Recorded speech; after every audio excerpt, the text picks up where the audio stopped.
Hey guys! In today's project, we will use HTML, CSS, and JavaScript to build and deploy this awesome to-do application. This is a perfect project for beginners as it covers most of the important concepts of front-end development. You'll learn how to save everything permanently in the browser so that nothing gets lost and you can find your to-dos again. Your project data will be saved in your browser's storage. We'll also make the website responsive so that it looks amazing on any device. Now we'll add some tasks, and you can learn about CRUD operations, which means creating, reading, updating, and deleting tasks using DOM operations. If you make a mistake in a task, you can easily edit or delete it. If you try to add a task without writing anything, you'll get an error message. We've also added some extra functionalities like a progress bar and these numbers right here that show how many tasks are completed and how many are remaining. When you complete all of the tasks, boom! We've set up this beautiful confetti animation. Let's jump right in and start coding. Let's start by creating the basic HTML structure for our to-do application. We'll build the main container and the input area where users can add new tasks. First, we have a div with the class container, which will hold our entire application. Inside this container, we have another div with the class to-do app. At the top, there's an h1 tag, which is the title of our application. Next, we have a form with the class input area. This form includes an input field where users can type in their new tasks. Finally, there's a button, which allows you to add a new task. Now go to cdnjs.com, copy the cdnjs library toolkit, and paste this copied link in the HTML file. Next, go to fontawesome.com, find the plus icon, copy the URL for this icon, and paste it into the HTML file within the button. Next, let's add the section where our tasks will be displayed. We have a div with the class todos container. This container will hold our task list and an image for when the list is empty. Inside this container, there's an unordered list, UL. This is where each task will be added as a list item. Additionally, we have an image that will be displayed when no tasks are on the list. Let's start by linking the style.css file in your HTML and then go to the CSS file. First, set the margin and padding to 0 to remove the default spacing. Then, set the box sizing property to border box, which ensures that padding and borders are included in the element's total width and height. Next, style the body element. Make it a flex container and center its content horizontally and vertically using justify content and align items properties. This ensures the body takes up at least the full height of the viewport. Set a background image that covers the entire body and stays centered. Then, visit fonts.google.com and find the font you want to use. For this example, we're using the Jost font family. Click on Get Font, then click on the Embed tab and copy the link code under Import. Paste this link at the beginning of your CSS file. After that, copy the font family property and paste it into the body section. Now style the container section. Set it as a flex container and center its content horizontally and vertically. Set its width and height to 100% and add padding of 0 on the top and bottom and 20 pixels on the sides. Next, style the to-do app section. Set its width to 100% and maximum width to 400 pixels. Add 2 rem padding and make it a flex container. Center the content horizontally and vertically with a column layout. Add a 30-pixel gap between elements. Set the text color to white. Apply a border radius of 20 pixels. Add a box shadow for a glowing effect. And set a 3-pixel border with slight transparency. Finally, use a backdrop filter to blur the background for glass morphism effect. Now, let's design the title of the app. Set the font size to 2 rem. Next, style the input area by making it a flex container. Distribute space between the items and align them in the center. Set the width to 100%. Style the input field inside the input area by setting its flex property to 1 for flexible width. Add padding of 10 pixels on the top and bottom and 17 pixels on the sides. Set the font size to 1.1 rem. Remove the border and outline and apply a border radius of 22 pixels. Set the background color to semi-transparent pink and the text color to light gray. Now, change the placeholder text color inside the input field to a lighter gray. Style the button inside the input area by making it a flex container and centering its content. Add a margin left of 10 pixels and padding of 8 pixels. Make the button circular with a border radius of 50%. Set the text color to white, the font size to 1.1 rem, and the background color to semi-transparent pink. Add a 2-pixel border with a slight transparency and make the cursor a pointer. Apply a transition effect to all properties over 0.2 seconds for smooth interactions. For the hover effect on the button inside the input area, scale it up to 1.1 times its size and change the background color.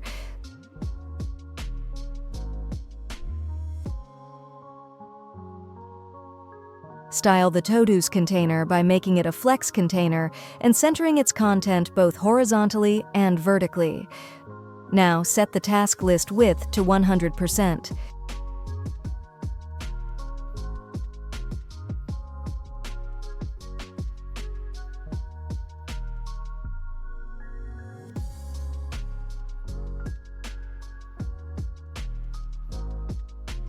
First, I will check if the script connects successfully with the page using an alert message. Document.add event listener DOM content loaded. This line ensures the script runs only after the entire HTML content of the web page is fully loaded. The code inside this block will execute once the page is ready. Next, we will find the HTML element with the ID of task input and store it in the variable task input for further use. This input box is used to collect the task text from the user. Similarly, we will find the HTML element with the ID Add Task button and store it in the variable Add Task button. Users click this button to add the task from the input box to the task list.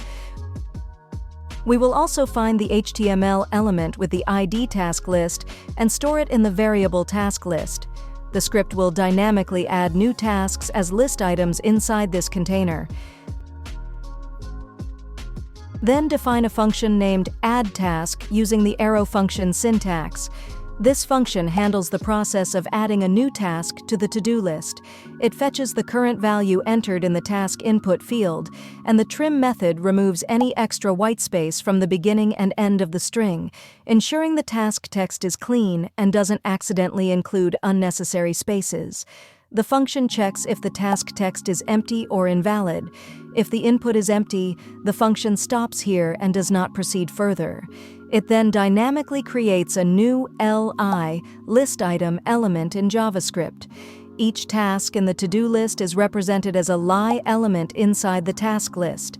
Next, it sets the text content of the newly created li element to the value of task text, ensuring that the li displays the task text entered by the user. It then appends the newly created li element to the task list, adding the new task to the visible task list on the page. Finally, it clears the text box, task input, after the task is added, preparing the input field for the user to type their next task. First, we add an event listener to the Add Task BTN button. This method attaches a click event to the button. When clicked, the Add Task function runs. Next, we add an event listener to the task input field. This listener waits for key presses while typing in the input box and checks for the Enter key. The key press event listens for any key press. When a key is pressed, a function runs with the event object e as its parameter. The function checks if the Enter key is pressed by looking at the e.key property.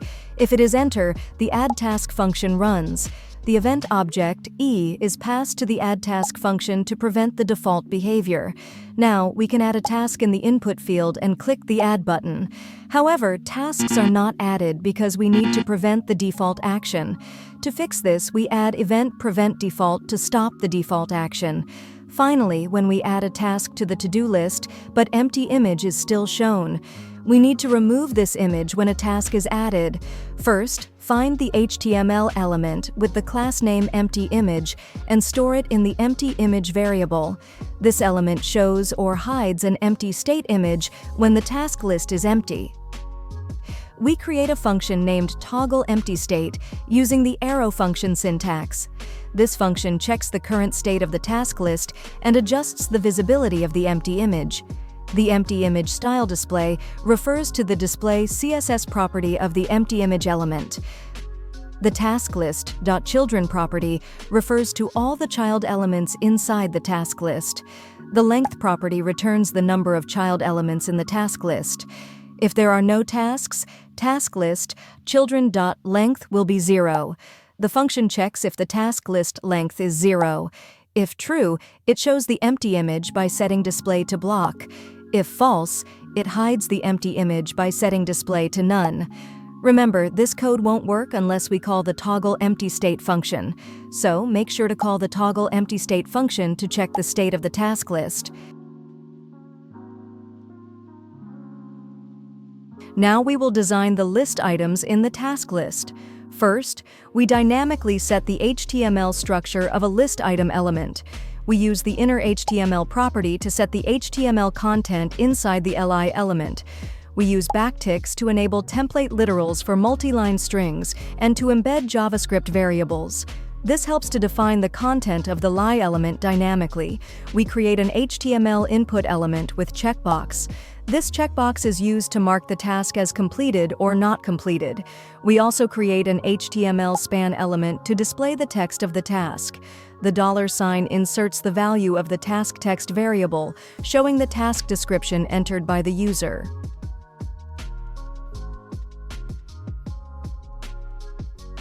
First, let's design the task list items. We make each task a flex container, centering the items and justifying the content with space between. The background is a semi-transparent pink, with a bottom margin to separate the tasks and padding of 8 pixels and 10 pixels for space. The corners are rounded with a border radius of 30 pixels, and the font size is set to 1.2 rem with white text. The position is set to relative, and we add a smooth transition effect for the box shadow. Next, we add a hover effect to the task list items. A soft shadow will appear around the item when you hover over it, creating a subtle, interactive feel. For the checkbox inside each task list item, we set its width and height to at least 20 pixels, adding a light transparent border of 2 pixels.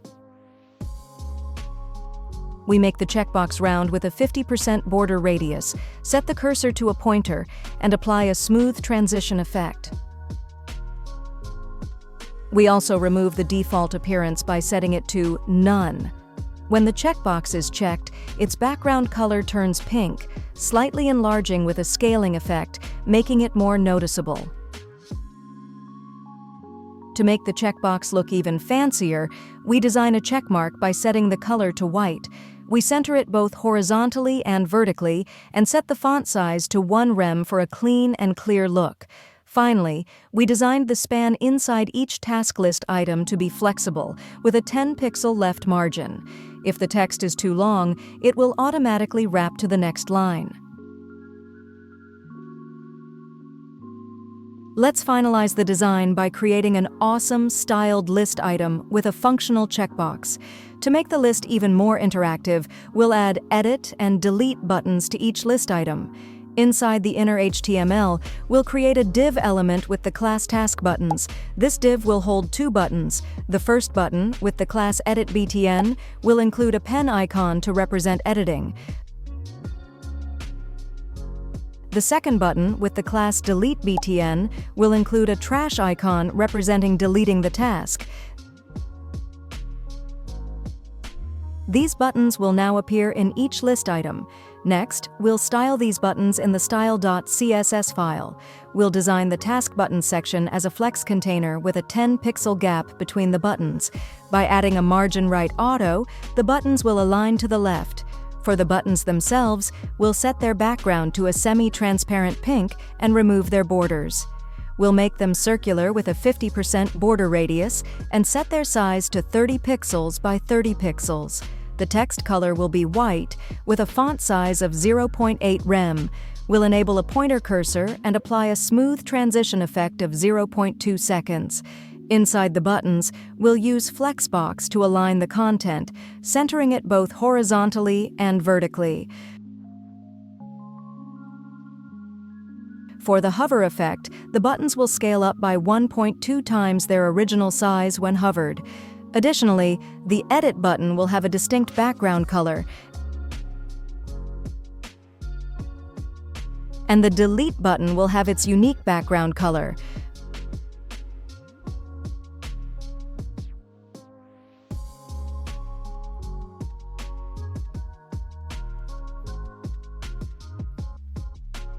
We'll use the todos container class in the HTML to adjust the width of the task list dynamically and store it in a variable called todos container.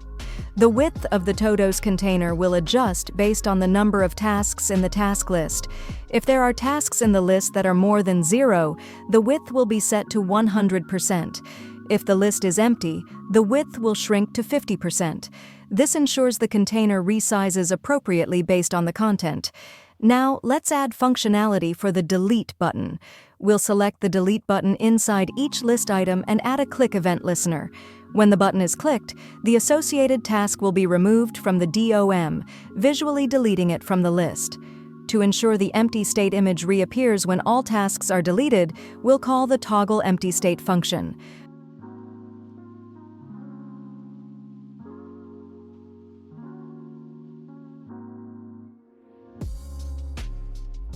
For the Edit button, we'll attach a click event listener to the Edit button.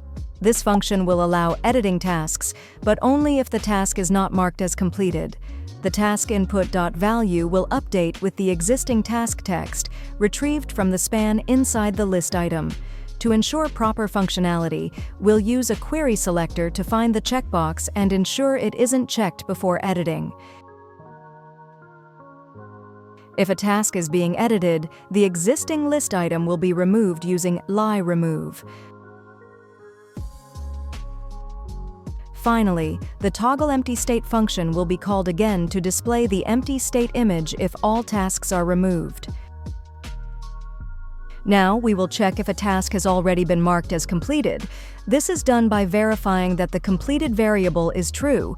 If it is, the code inside the if block will run to style the task as completed. First, it adds the completed class to the li element, visually indicating that the task is done. Next, it disables the Edit button for completed tasks. The button's transparency is adjusted to show that it is inactive, and all pointer events like clicks and hovers are disabled to prevent any interaction with the button. We add an event listener to the checkbox to detect changes in its state. The change event triggers whenever the checkbox is checked or unchecked, executing a callback function. Inside the callback, the current state of the checkbox is stored in a variable called isChecked. The property checkbox.checked returns true if the checkbox is checked and false if it is unchecked. The completed class is then toggled on the list item, li, based on the value of isChecked. If isChecked is true, the completed class is added, indicating the task is finished. If isChecked is false, the class is removed. Next, the Edit button is updated accordingly. If the task is marked as completed, the Edit button is disabled. When the task is not completed, the Edit button is enabled again. The button's opacity changes based on the task's status, 0.5 when the task is completed and 1 when it is not. Pointer events are also adjusted. They are disabled when the task is completed and re-enabled when it is not, ensuring a smooth and user-friendly experience. Next, we dynamically set the checked attribute in the input element. If the completed variable is true, the string checked is added to the checkbox, marking it as checked. If completed is false, an empty string is added, leaving the checkbox unchecked. Now, let's look at the parameters in the addTask function. The text parameter represents the task's text, while the completed parameter defaults to false, meaning the task is incomplete by default. If a value is provided for the text parameter, that value is assigned to task text. The OR operator is used here to select the first truthy value between text and task input value trim. When the button is clicked, it triggers the Add Task function, adding a new task to the to-do list. This stops the default action of the Enter key, making sure it doesn't trigger any unintended actions. Next, we notice that tasks in the list can be checked but are not disabled text. To fix this, we'll add a style for this element. Inside this style, a black line that is 2 pixels thick is drawn through the text using line through. Additionally, the text color is changed to black. Finally, the task list works perfectly and looks great. Now, let's add a progress bar to track the progress of tasks in this app. HTML creates a stat container to show progress and stats. It includes a details section with a heading and a progress bar. Inside the bar, a smaller inner bar visually represents progress. There's also a stats number section with a p tag that dynamically updates to show progress based on tasks completed. Now we design the stat container. Add padding for spacing, rounded corners with a 10-pixel radius, and a semi-transparent white border. It uses Flexbox to align items in the center vertically and space them out evenly. A 20-pixel gap and the container takes up the full width of its parent. The Details class is set to take up 100% of width. The H3 element inside the Details class is styled with white text color. Now, we design the Progress bar. It has a width of 100%, a height of 7 pixels, and a semi-transparent pink background. The corners are rounded with a 20-pixel border radius, and it's positioned relative with a margin of 15 pixels at the top. We style the progress. It starts with a width of 0%, a height of 100%, and a pink background. The corners are rounded with a 20-pixel border radius, and it smoothly expands with a 0.3-second transition effect when the width changes. The progress bar shows progress visually with a darker pink color, rounded corners, and smooth width transitions when updated. The numbers element uses Flexbox for centering the content. 80-pixel width and height with a dark pink background, a light pink border, bold white text, and border radius 50% for circular box. The font size is set to 1.5 rem for better visibility. Now we will show the awesome design for Progress bar. Now we add script for Progress bar. The HTML element with the unique ID of progress is retrieved and stored in a constant variable called Progress bar.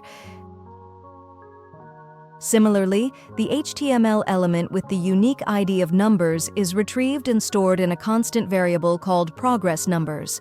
We will now add the update progress function, which takes a single parameter, check completion, with a default value of true.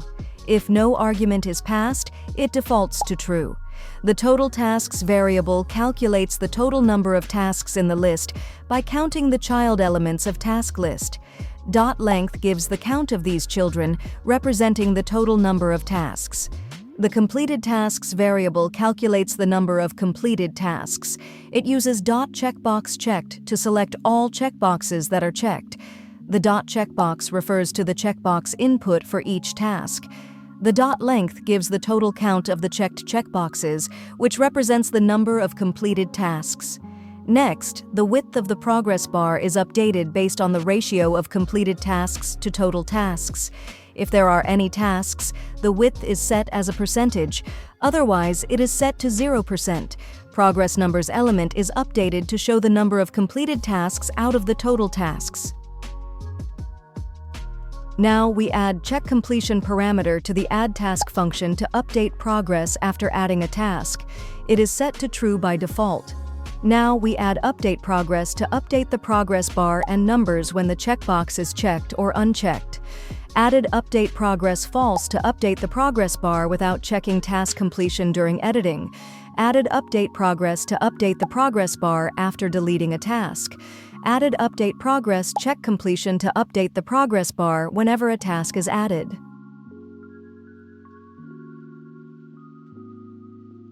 When all tasks are completed, use Celebration Animation. Go to confetti.js.org, copy the script file, and paste it into the HTML file. Next, find your desired animation and copy the script code. In the script.js file, create a Confetti function and paste the script code into this function. However, you may notice that even when all tasks are completed, the Confetti animation is not triggered. To fix this, call the Confetti function in update progress. If all tasks are completed and check completion is true, the Confetti function will be executed to celebrate.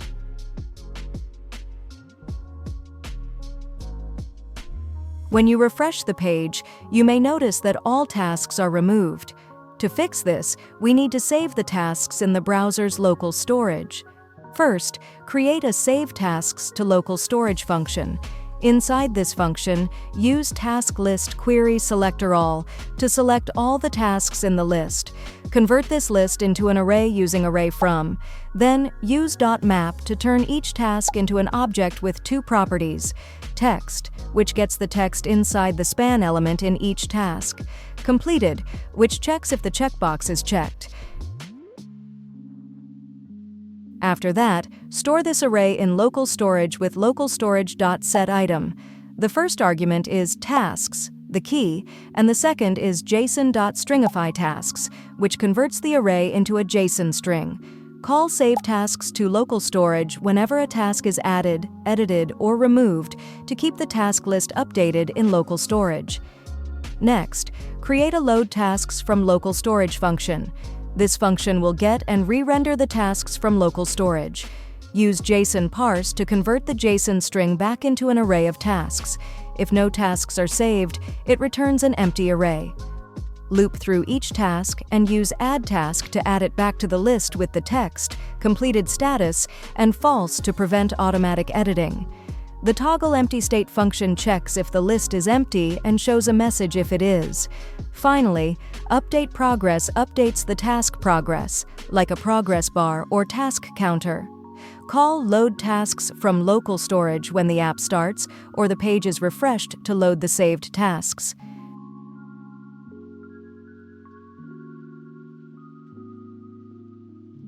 To make the to-do list responsive for smaller screens, we added media queries. By using media queries, we applied specific styles for devices with a screen width of 600 pixels or less. For the container, we adjusted the margins and padding for better spacing and resizing. For the .to-do app, we applied padding and gap adjustments to fit smaller displays. For the numbers element, we resized it by setting its width, height, and font size to ensure it fits properly on mobile screens. Additionally, for the .input area, we adjusted the font size of the input field. Finally, for the list items, we adjusted the text size to make them more readable. These updates ensure the to-do list is visually appealing and functional on small devices.